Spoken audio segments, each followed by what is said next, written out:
अस्सलाम वालेकुम। इहदिना सिरातल मुस्तक़ीम।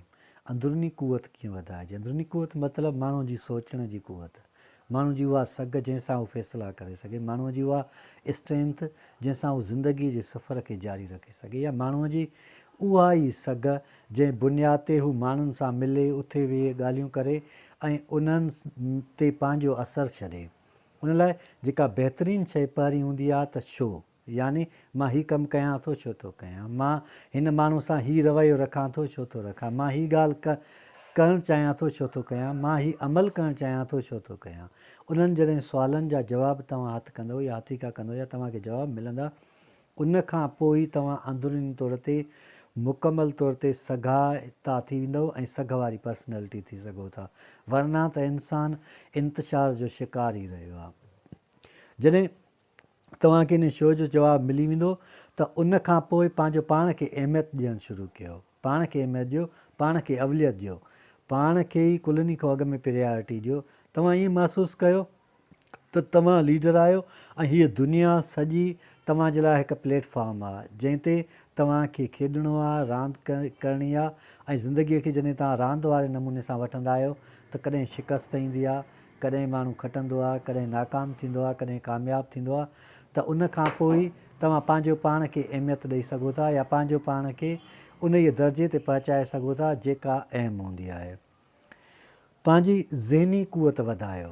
ज़हनी क़ुवत वधाइण जो मतिलबु ईअं हूंदो आहे त तव्हां में जेका स्ट्रेंथ आहे उहा वधायो, यानी सोचण जो अंदाज़ु वधायो, उन ई अमल खे वधायो या उन ई तरीक़ेकार खे वधायो जंहिंसां तव्हां में सोच वारो अमल वधी वञे। उन जे लाइ हिकिड़ो बहितरीनु तरीक़ो इहो हूंदो आहे त तव्हां किताबु पढ़ो, यानी जॾहिं तव्हां किताबु पढ़ंदा आहियो त तव्हांजी ज़िंदगी में नवाण अचणु शुरू थी वेंदी आहे, तव्हांजा ख़्याल मज़बूत थियणु शुरू थी वेंदा आहिनि, तव्हांजे इरादनि में पुख़्तगी अचणु शुरू थी वेंदी आहे, तव्हांजी क़ुवत जेका हूंदी आहे उहा वधी वेंदी आहे ऐं तव्हां माण्हुनि सां बिना कंहिं ख़ौफ़ जे ॻाल्हाए सघो था, मिली सघो था, उथी वेही सघो था ऐं तव्हां फ़ैसिला करे सघो था। हाणे फ़ैसिले जी जो ॻाल्हि निकिती आहे त जॾहिं बि फ़ैसिलो कयो त उन फ़ैसिले में कमिटमेंट तव्हांजी हुजणु लाज़मी आहे, यानी छा बि थी पए तव्हां उन ते कमिटेड हुजो ऐं उन ॻाल्हियुनि तां कॾहिं बि न हटो जेको तव्हां फ़ैसिलो कयो था पिया, उन ते क़ाइमु हुजो ऐं उन ते अमल करणु शुरू कयो। जॾहिं तव्हां फ़ैसिले ते अमल करणु शुरू कंदा आहियो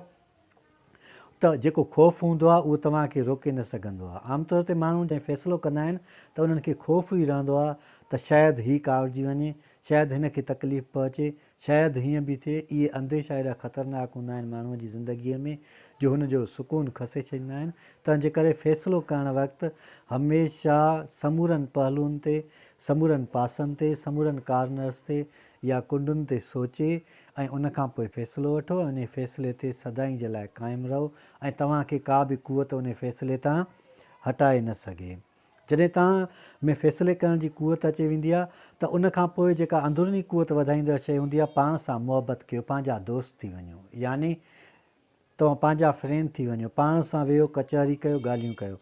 इंसानु घणे में घणो कचहरी पंहिंजो पाण सां कंदो आहे, पाण सां ॻाल्हाईंदो आहे, पाण सां वेहंदो आहे, कंहिं बि मसइले ते सोच वीचार कंदो आहे, पाण ई कंदो आहे, गुसो कंदो आहे पाण ई कंदो आहे, खिलंदो आहे पाण ई कंदो आहे, मुस्कुराईंदो आहे त उहो बि हुनजी पंहिंजो ई अमल हूंदो आहे। कॾहिं कॾहिं के के माण्हू अहिड़ा हूंदा आहिनि बेसब्रा, तकिड़ा, जो उन्हनि खे चइबो आहे कंहिं शइ करण खां त उन मुड़ंदा न आहिनि ऐं वरी साॻियो ई आवाज़ु ऐं खेचल जेको आहे थींदी रहंदी आहे। तंहिंजे करे उहे शयूं तव्हां ख़तमु कयो ऐं पंहिंजी ज़िंदगीअ में स्मूथली अॻिते वधंदा हलो ऐं आसानी पैदा कयो। अलाह साईं असां सभिनी खे सिधो रस्तो ॾेखारे ऐं सिधे रस्ते ते हलण जी तौफ़ीक़ अता फ़रमाए।